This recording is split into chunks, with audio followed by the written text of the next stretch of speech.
one thing you mentioned that I felt is very important that you brought into the Indian chess world at least is the discipline that you talked about. I know many arbiters who came and told me that Gopa made us learn this, Gopa made us learn this, like about timing, about punctuality, how important these are in every field and obviously in the chess world. So now when I come to today's date, like there are so many, chess is growing, right, rapidly growing, and there are coaches, there are many players who are becoming stronger, they're becoming great players, and there are coaches, academies, organizers. But there is one also thing growing, that is the officials, the arbiters, and they are so important in today's date. And as you also know, we also know that maybe in the world, if the FIDE has to select the top 50 arbiters, FIDE will also think twice that who are the top 50 arbiters, because quantity is there, quality is still growing, right? So can you take us through the process that how can somebody become an arbiter? How can an arbiter become like you, or maybe the top arbiters of the world? What are the qualities? First of all, let's go through the steps. Like how can somebody become an arbiter? To become an arbiter, I can say in Indian scenario, because yes. means everywhere more or less it's the same scenario, but I am taking an example of India. For India, we have the system that one need to attend the Senior National Arbiter seminar, followed by an examination.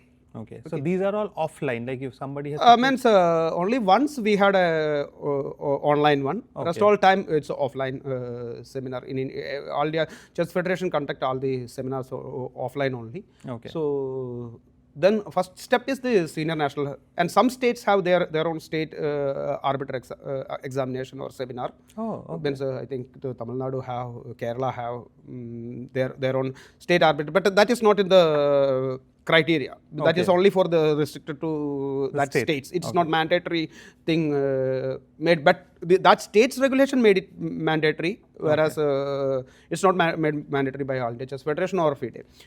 For FIDE, there should be a national arbiter system to be. It can be given directly by the National Federation, but India is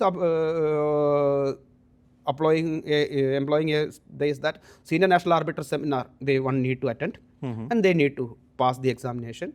Then they are eligible for, we call it in FIDE term it is a national arbiter, but in Indian terms we call it Senior National Arbiter. So after giving the exams, everybody becomes no. Okay. They need to score. They score. No. I mean, yeah, if they score, they get the title. Yeah, after if they score 80% and more, they will get the title of Senior National Arbiter. Senior National Arbiter. Title given by the All India Chess Federation. Okay. But whoever passing as a Senior National Arbiter, they are eligible to get the FIDE license. Okay. They need to take their FIDE license from the FIDE Arbiters Commission. Okay. So once you are a National Arbiter license, you are eligible to officiate all FIDE-rated tournaments. Oh, okay. Any tournament they can officiate once you are a FIDE license arbiter. For that, you need to, in Indian scenario, you need to have a Senior National Arbiter title. Okay. Once you are become a Senior National Arbiter, you need to officiate tournaments and get norms. Okay. Three norms you need to get from the tournaments, rated tournaments, and you need to undergo FIDE Arbiter seminar, another seminar and examination. Okay, so first SNA, then how many tournaments? Three tournament norms according to their performance, the chief arbiter will give them norms. Okay. And they have to be rated tournaments? Yeah, rated tournaments. Rapid or blitz also calculate? Means if it is 9 round, for FA 9 round blitz and it is counted. Okay. But for this one only for IA it that should be that we will next process. Okay. And they need only one norm they can be used, and 3 tournament norms they have. Okay. And 1 seminar norm. They need to attend a FIDE arbiter seminar and pass the examination with 80% or more. Okay. That will earn them 1 seminar norm. That is valid for 4 years. Okay. Every tournament norm is valid for 6 years. So you need to have 3 norms and 1 norm from the seminar. Then you can apply for the FIDE arbiter title. That is called FA title. Okay. Once you are become FA, you need to get IA norms. For that, there is a restriction. You can't get from every tournament the IA norms. Okay. There is a criteria where the players can earn an norm. Over the board, players can earn the norm, where you can get an IA norm. Oh, Okay. there is a norm tournament. Norm means whenever there is a norm tournament, and exception is national tournaments is a norm tournament. So national and national team championship, you can IA norms, and Okay. only one norm you can get from the normal FIDE-rated tournament in case there is other federation players. 3 federation. Okay, like an open tournament. Open tournament Grandmaster where tournament. an open tournament is happening and there is players other than India. We have another 2 federation. Yeah. They can an IA norm. That is only one they can use. So that can be a rapid tournament also. No.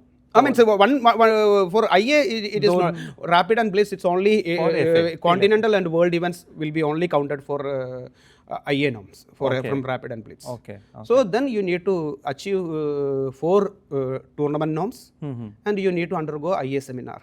Another seminar is means it is recently the Arbiters Commission introduced.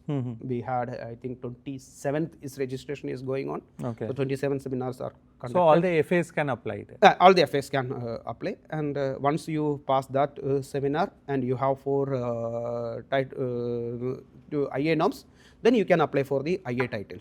Okay. Then you become an IA. In IA also we have categories A, B, C, D. Oh, okay. Are these like hierarchy or? Hierarchy. Okay. Means once you become an IA, according to your officiating tournament structure, you will be classified as D, C, B, A. Okay, so I have to graduate from D Yeah, to means C to D to A. your which are the tournaments, the tournament strength you are officiated. Based on that, you will go up in the classification ladder of ABC. So who decides this?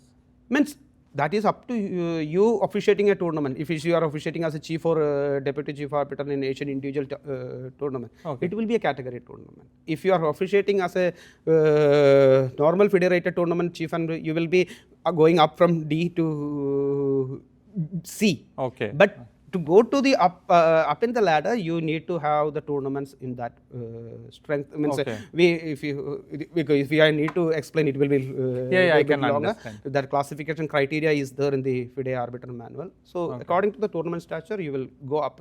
The A category is the highest one. Now after this category, also the FIDE started the panels.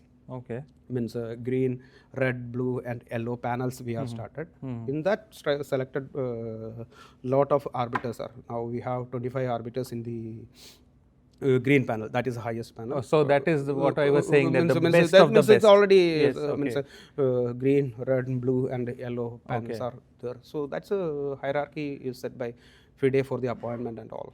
Okay, so maybe if it's a world tournament, maybe only there. I mean, so if it is a world event, so it will be selected from the green panel only. Okay, got it. So tell us about the process. Like as you mentioned, FA3 norms, IA4 norms. How easy? Like how can, if I become a FA, SNA, sorry, not FA. How will I get tournaments? I cannot just apply like a player and go to tournament, right? How can I get tournaments? It's more from SNA. We are an SNA. It is up to the organizers. You need to approach the organizers. Oh, so it's like I can approach any organizer. You can approach the organizer. Okay. That is the only procedure. It's not only AICF is appointing only for the nationals. Nationals and the such a tournaments where it's a norm tournament is there or tournaments like this. This is appointed by AICF. Oh, so we can say that around 25 to 30 tournaments only AICF appoints. Rest all it is up to the organizer to decide. And even if you are a norm tournament, AICF appoint only chief and deputies. All other arbiters, it is up to the organizer's discretion. So to get the tournaments, one need to approach them. Means 70 to 80% it is organizer's discretion. Only this 20% of these, this around 25 to 30 tournaments, that is decided by AICF. Okay, amazing. So that's the path. Now tell us about that. As you mentioned that first they will become SNA, FA, IA. How much can a person earn? Like approximate figure. Like if I become an SNA tomorrow and I go to a tournament, how much can I earn? That is all I understood, but it's all depend upon the organizer and the arbiter who want to take the opportunities. Or it is mutually between arbiters and the organizers. Only if you see the financial regulations of AICF, it is only for the chief arbiter and deputy chief arbiter and the fair play officer and live. They are specifically mentioned for the tournaments. That is limited to that national appointed ones. Rest all tournaments, it is up to the organizer, and different arbiters and different locations charge more and less. Means if when supply is more, the rate will go down, and otherwise it is all depend upon the organizer and the arbiter. And if the arbiter is willing to take the amount is suggested by the organizer, it is all mutual. Right, because the arbiters also need norms, right? So they also have. Means I don't want to. Means it's all up to the arbiters. Yes, means, absolutely. Whether they how they want to. Right. So as you mentioned that for chief and deputy, it's mentioned from AICF. Means it's 3,500 or 3,000 per day is was that is only for the nationals. For earning, I can say that a late can may be able to, but as a carrier, if you take solely based on arbitrarship, I don't think still in India we need a lot of improvement. Solely as a carrier, arbitrarship I will not advise. You need to have an income other than this. This either you as a passion or as a habit, then you can take it. And once you are in that much this, and then only you can, only solely based on arbitrarship you can. Otherwise you need to have an income, steady income outside this. So as I told, means maybe that Air Force side is helped me as a passion to work in the formative years. Yes.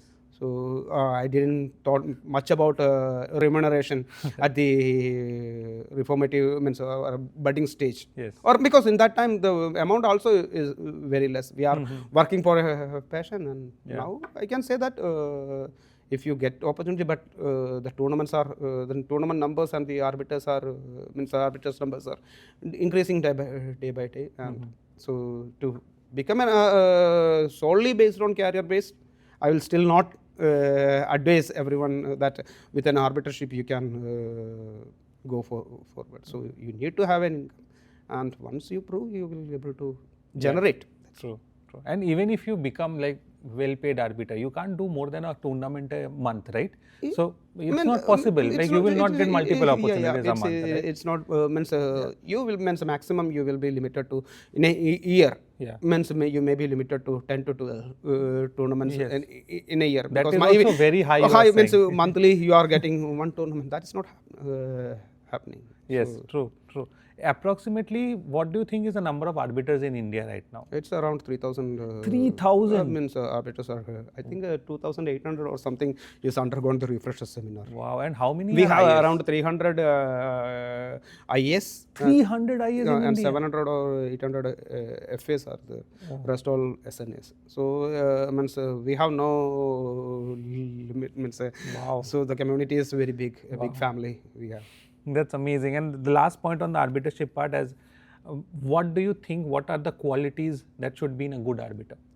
The first of all, I will say that you have to be disciplined. That first quality I will, and the willingness to learn means you need to keep on updating yourself.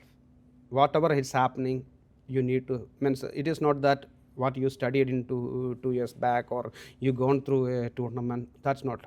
Every tournament is a new lesson.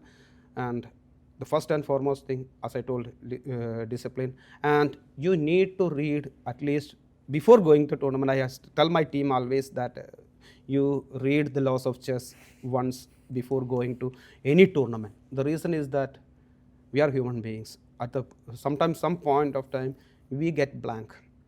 So if you are not refreshed yourself, once you go to the board, you will feel that whether it is a illegal move, it's a regularity, or what punishment I need to do. But if you read before the tournament, that will help you. And most importantly, if mistake happens, admit it to the chief arbiter. Many arbiters have a tendency to hide things. That's not a good. Okay, mistake means if it has happened, it's happened. Nothing can be done. But if you admit that, then we can take a measures. Right. Other than you are bluffing, it will not do good. So be disciplined, and if it is mistakes should not happen. That is the foremost. Because I say to my arbiters always that if you give 100 correct decisions, no one is going to give you a sabash. Yes. Because as a qualified arbiter, you are supposed to give all the decisions correct. Right. But do one mistake, your name will be all over the place. So we are all means scrutinized more than other umpire or referee. If a football referee or umpire, he make a mistake, it will be forgotten easily. The reason is that they need to give a decision on blink of an eye. Okay, what they say, they need to, people will, he may didn't hear, or we can really say that, oh, the crowd sound was there, the nick was not heard, and it's not given. Whereas when come to chess, we are more depending upon the ears rather than our eyes. That's why we called arbiters. We need to judge what the versions of two players and need to give decision. So we have the time. Whereas referee or umpire doesn't have a time. We have a time to listen to both of the players. So we may scrutinize the more, and now a lot of video cameras are there. So you have to be, we know that one player has done a mistake, that be in the video camera. But we don't have the opportunity to see that in that time. Whatever the players is saying, we need to give a decision based on that. In most of the time, we need to depend upon the benefit of doubt. If a player says that he tests this piece, we don't have any proof. It can be 50% correct and 50% wrong. So we need to give a benefit of doubt. So when that benefit of doubt gives, sometimes he is actually test the piece. But we didn't see, the arbiter didn't see, because when number of players are more, otherwise you need to have arbiter for every game, then only it will be possible. So this will be one player is actually test, but there is no conclusive proof. So we will give benefit of doubt. Whatever the position before that, it is we already knows. So we will tell them to continue the game. Whereas we ask the questions, it's normally we say that we will ask some off-guard questions beforehand, and then we come to the real matters. Especially this children's tournament and all its tense, but we will know who is. So most of the time we will able to analyze whether a touch move is happened or not. But sometimes we need to give benefit of doubt. Maybe our decision is entirely different. He is already a test piece is there, but we are not any proof that we depend upon benefit of doubt. So such scenarios can happen. More or less, it is not about only law. How you act on the tournament, that also an important thing.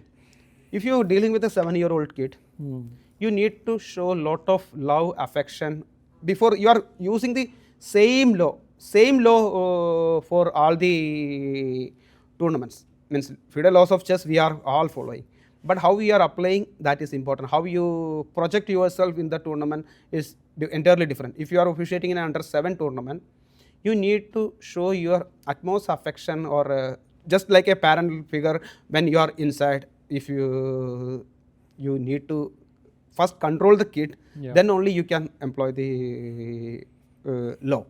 Whereas when you are officiating in a teenage, means under 17 or 20, where the most of the players are teenagers, you need to show your authority to control the tournament. When you go to 70, so 7, 17 or 70, you are applied the same law. There is no difference. The laws of chess you are applied same, but your action, when you go to a 70-old person, you need to give utmost respect to him.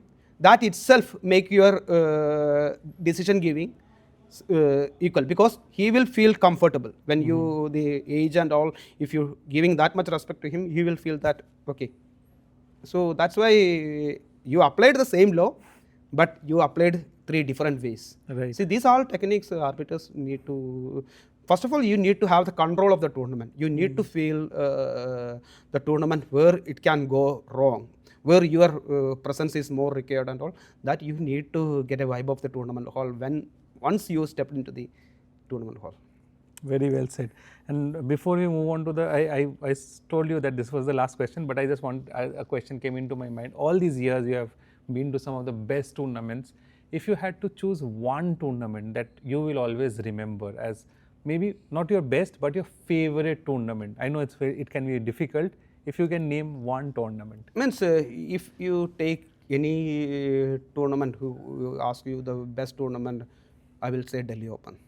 Because it is not only about my arbitration skill, that made me. Means as a organizer, as a manager, I definitely say that I will reduce my weight around 6 to 7 kgs in one Delhi Open. So that much involvement with that event.